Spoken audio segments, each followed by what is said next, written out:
جب ظلم کی اندھیروں میں امید کی کوئی کرن نہ تھی تو ایک نوجوان محمد بن قاسم رحمہ اللہ عدل اور حق کا پرچم لے کر سندھ کے سرزمین پر اترا۔ یہ کہانی ہے اس مجاہد کی جس نے 17 برس کی عمر میں تاریخ کا دارہ بدل دیا۔ یہ بنو امیہ کا دور تھا جب عالم اسلام کی سرحدیں ہندوستان تک وسیع ہو گئی۔ عبد الملک بن مروان کے عہد میں اس کی سلطنت کے سرحدیں صوبہ سندھ تک پہنچ گئی اور اس نے حجاج بن یوسف ثقفی کو مشرقی ممالک کا حاکم اعلیٰ مقرر کیا۔ حجاج بن یوسف نے سعید بن اسلم کو مکران کا گورنر بنایا۔ عبد الملک بن مروان کے بعد ولید بن عبد الملک حکمران بنا جس نے محمد بن عبد الہارون کو مکران کے علاقے میں اپنا گورنر مقرر کیا۔ اسی زمانے میں سمندری راستوں سے عالم اسلام کی سرحدیں سراندیپ سری لنکا تک وسیع ہوئی۔ سراندیپ کے راجہ بحری راستے سے 8 جہازوں کے ذریعے ولید بن عبد الملک کو بہت سے تحائف روانہ کیے جن میں انواع و اقسام کے جواہرات، حبشی غلام اور کنیزیں اور بہت سے نادر تحائف شامل تھے۔ ان جہازوں میں کچھ مسلمان عورتیں بھی تھیں جو کعبے کی زیارت کے لیے جا رہی تھی۔ راستے میں مخالف ہواؤں کی طوفان نے اس بیڑے کو سندھ دیبل کے بندرگاہ کے قریب پہنچا دیا۔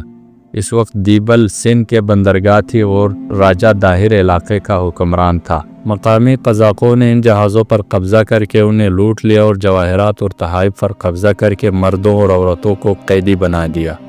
ان مردوں اور عورتوں نے کہا کہ ہم خلیفہ وقت کے پاس جا رہے تھے، مگر قزاقوں نے اس کی ذرا بھی پرواہ نہ کی۔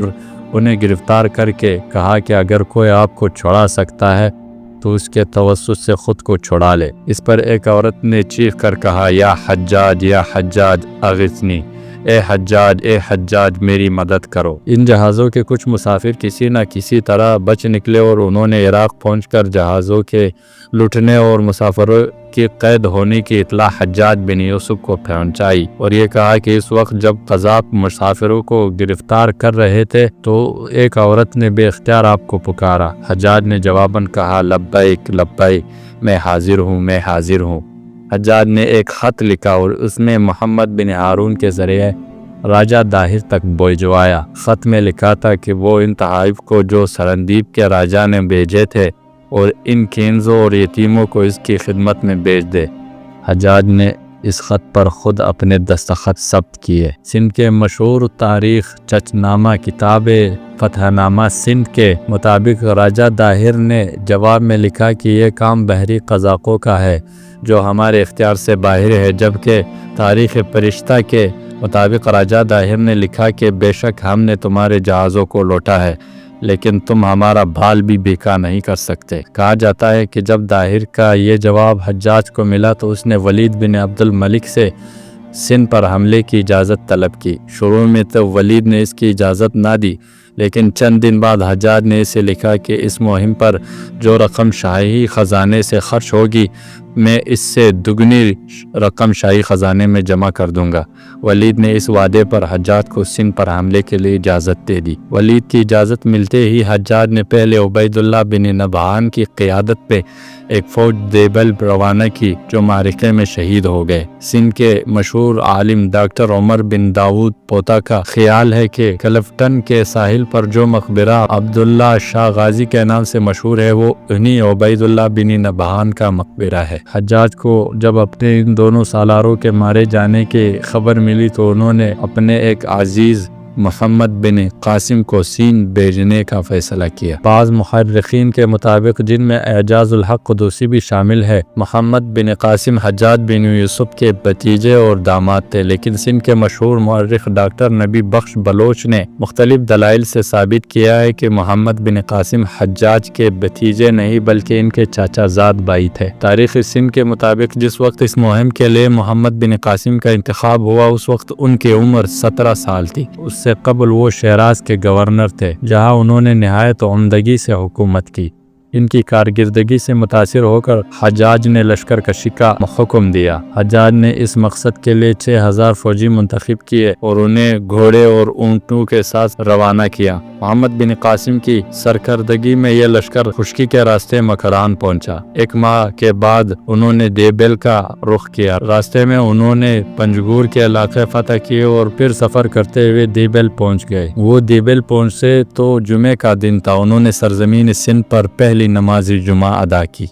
اتفاق سے اسی دن بحری راستے بھی حجاج کے فوجی سامان رسد اور عسکری فوجی ساز و سامان کے ساتھ دیبل پہنچ گئے۔ اسی ساز و سامان میں منجنیقیں بھی تھیں۔ سب سے بڑی منجنیق کا نام عروسک تھا، جسے 500 آدمی کھینچتے تھے۔ دیبل شہر میں ایک عالی شان مندر تھا جس کا گنبد بہت بڑا اور بلند تھا اور دور دور سے نظر آتا تھا۔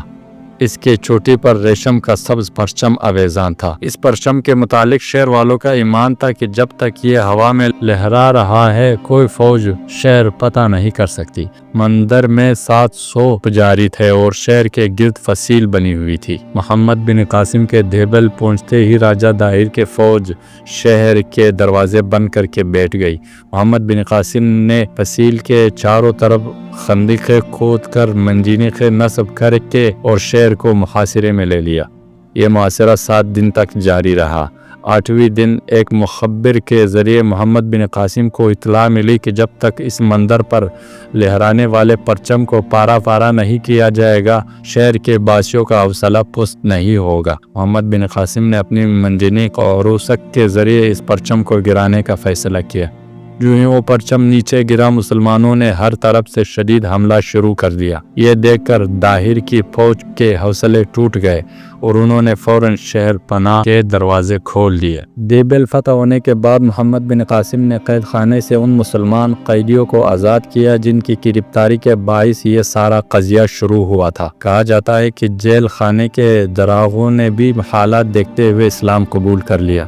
محمد بن قاسم نے حمید بن وداع بحری کو دیبل کا حکمران مقرر کیا جس نے شہر میں ایک خوبصورت مسجد تعمیر کروائی۔ جس وقت دیبل فتح ہوا اس وقت نیرون موجودہ حیدرآباد پہنچ چکا تھا۔ راجہ داہر نے محمد بن قاسم کو ایک خط لکھا اور انہوں نے مختلف دھمکیاں دی۔ محمد بن قاسم نے لکھا کہ آپ نے انہی بدعملی اور تکبر کی وجہ سے ہمارا آپ کے خلاف لشکر کشی کا خیال پیدا ہوا۔ آپ نے ہماری سمت آنے والے مسلمانوں کو قید کیا اور اب بھی سرکشی پر آمادہ ہے۔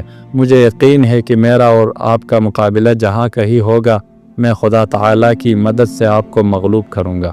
محمد بن قاسم اپنے لشکر سمیت نیرون کے سمت بڑھا۔ انہوں نے سیہون سیستان کے بعد نیرون کو بھی فتح کر لیا۔ اس معرکے میں راجہ داہر مارا گیا۔ یہ ہندوستان میں مسلمانوں کی پہلی بڑی فتح تھی۔ محمد بن قاسم نے راجہ داہر کا سر قلم کر کے حجاج بن یوسف کو روانہ کر دیا۔ اس کے بعد محمد بن قاسم نے برہمن آباد، علور اور ملتان تک سارا علاقہ لیا۔ برہمن آباد جن میں ان کا مقابلہ داہر کے بیٹے جی سینا سے ہوا جسے مسلمان فوج نے شکست سے ہمکنار کیا۔ انہوں نے اعلان کیا کہ کسی پر جبر نہیں ہے، جو چاہے مسلمان ہو کر ہمارا بھائی بن جائے اور جو چاہے جزیہ دے کر اپنے پرانے مذہب پر قائم رہے۔ ادھر دمشق میں پہلے حجاج بن یوسف اور پھر خلیفہ ولید بن عبد المالک وفات پا گئے۔ اس کے بعد سلیمان عبد المالک تخت نشین ہوئے جس کے ساتھ ہی سیاسی منظرنامہ بدل گیا۔ سلیمان بن عبد المالک نے حجاج کے مقرر کردہ افسروں کو معزول کر کے یا قتل کر کے راستے سے ہٹا دیا۔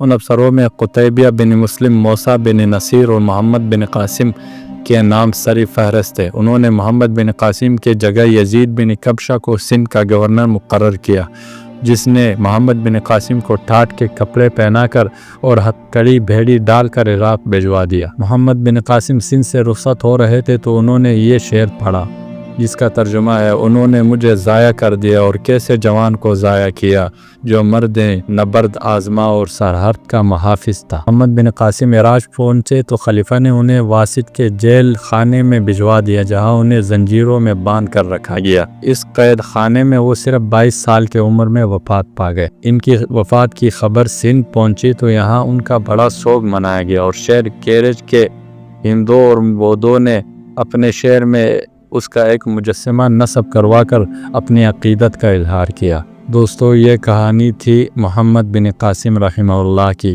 جس نے سندھ کو اسلام کا مرکز بنایا اور بعد میں وہی حکمرانوں نے ان کے ساتھ غداری کی اور سندھ کا سارا علاقہ فتح کر کے اپنے پاس بلا کے اس کو شہید کر دیا گیا۔ دوستو یہ کہانی کیسی لگی کمنٹس میں اپنے رائے کا اظہار ضرور کیجئے گا۔